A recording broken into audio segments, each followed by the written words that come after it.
Hello India. मैं हूं पूरब। नॉलेज अफेयर्स पे आपका बहुत बहुत स्वागत है। तो साथियों, हमने पुरा पाषाण काल, नव पाषाण काल, ताम्र पाषाण काल, लौह पाषाण काल सब कुछ डिस्कस कर लिया था। आज हम शुरू करेंगे सिंधु घाटी सभ्यता को। हमारे एग्जाम्स के प्रोस्पेक्ट से सिंधु घाटी सभ्यता एक इम्पॉर्टेंट पोर्शन है। सबसे पहले आप सभी को 26 जनवरी की बहुत बहुत शुभकामनाएं। 26 जनवरी 1930 पहली बार हम स्वतंत्र हुए। फिर इसी दिन की याद में 26 जनवरी 1949 को हमने अपने संविधान को अंगीकृत किया। इसी दिन की याद में 26 जनवरी 1950 को हमने संविधान लागू भी किया। तो साथियों, चलते हैं सिंधु घाटी सभ्यता पर। सबसे पहली बात, सिंधु घाटी सभ्यता की खोज कैसे शुरू हुई? तो 1826 में चार्ल्स मैसोन ने सबसे पहले ये बात की थी कि यहाँ पर एक प्राचीन सभ्यता होने के प्रमाण मिल सकते हैं।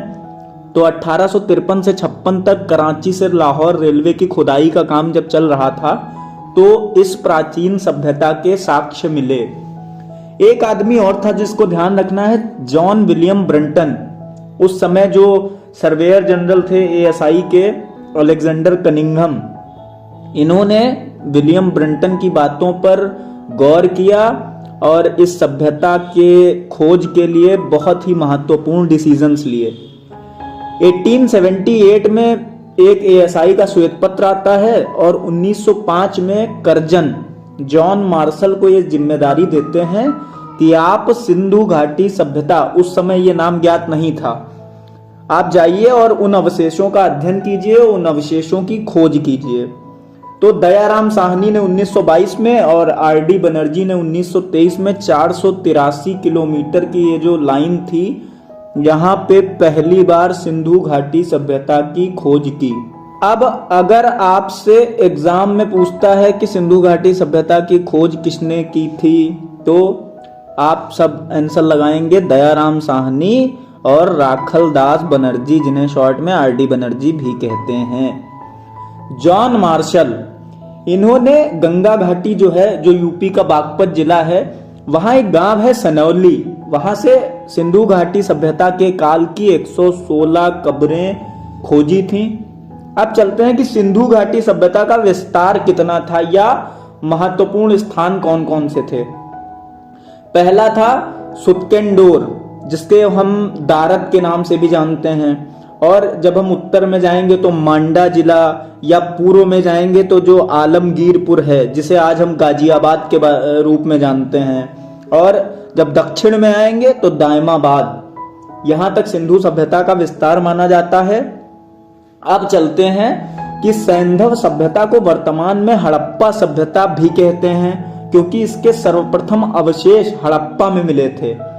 वर्तमान में इसके अवशेष तमिलनाडु, कर्नाटक, आंध्र प्रदेश से भी मिले हैं। ऐसे में विद्वानों का अनुमान है कि सैंधव सभ्यता का प्रसार भारत के तटवर्ती क्षेत्रों तक हो सकता है। जैसे हमने गुजरात में भी लोथल जैसे कुछ स्थल प्राप्त किए हैं।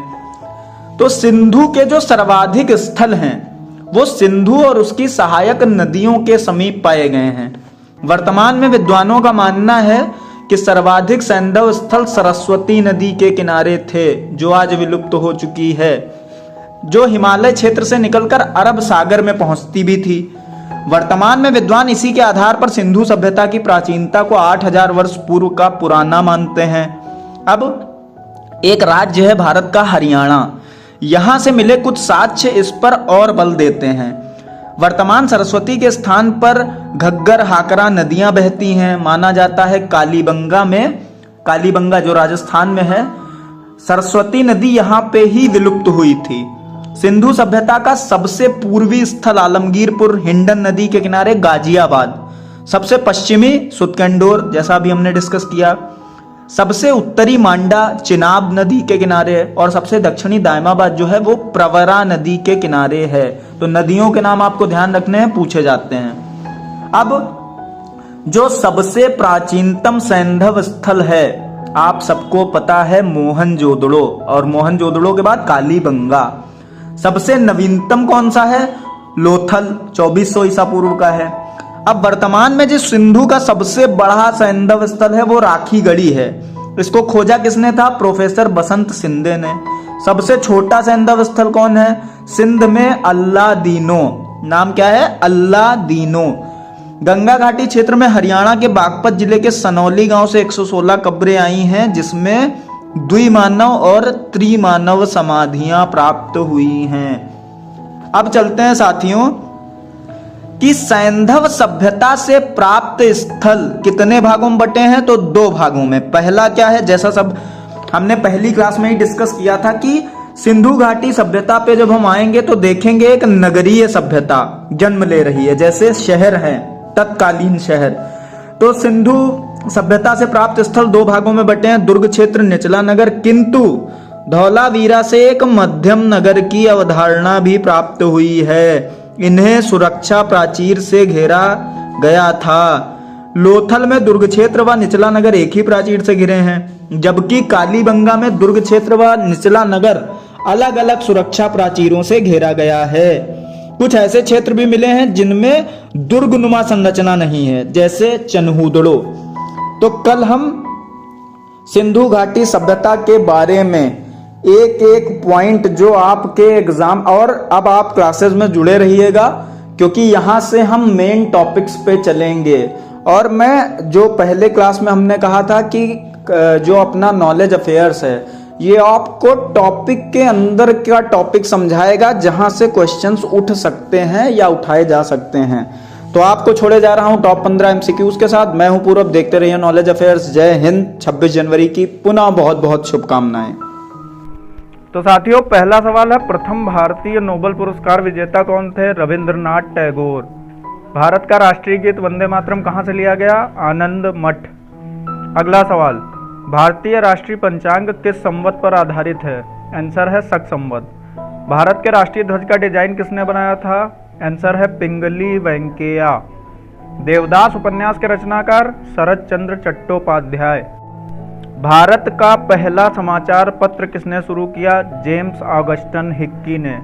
विजयनगर साम्राज्य की स्थापना कब हुई थी? सन 1336। हम्पी का खुला संग्रहालय किस राज्य में स्थित है? आंसर है कर्नाटक। बीजापुर का गोल गुंबद किसका मकबरा है?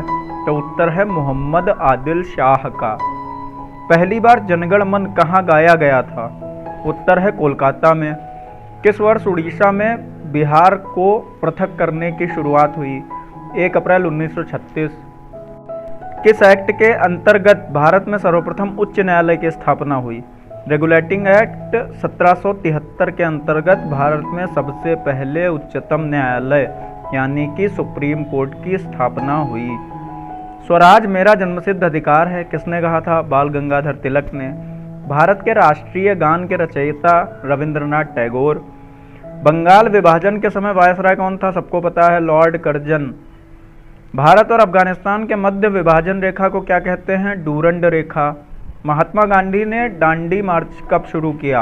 आंसर है 12 मार्च 1930। नमस्ते, जय